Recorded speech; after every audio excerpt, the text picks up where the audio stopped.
যে ইসরায়েল আমেরিকার কথা শুই না গাজারে ফিলিস্তিনবাসীরা একবারে তছনছ করে দিবার চাইতেছিল।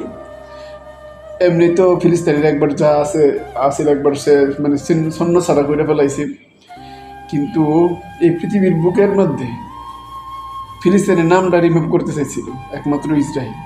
এখনও করতে আছে ষড়যন্ত্র, কিন্তু এই ফিলিস্তিনের একমাত্র পক্ষয়া যুদ্ধ করতেছে, সংগ্রাম করতেছে ইরান, ইয়ামেন, কয়েকটা রাষ্ট্র মাত্র। আর বর্তমানে অস্ট্রেলিয়া ফিলিস্তিনের খুব ভালো সাপোর্ট করতেছে।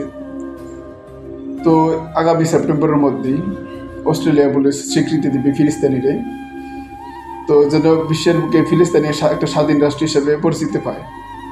অস্ট্রেলিয়ার মতো একটা বড় একটা রাষ্ট্রে যদি ফিলিস্তিনিরে স্বীকৃতি দেয় তাহলে বাকি রাষ্ট্রগুলো তো রয়েই গেছে।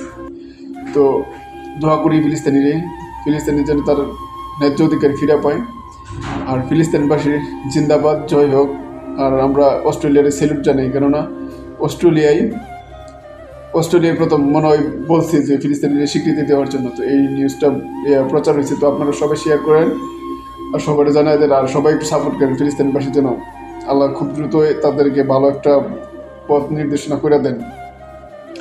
আল্লাহ উত্তম পরিকল্পনাকারী। তো সবাই ভিডিওটা একটু শেয়ার করে দিন।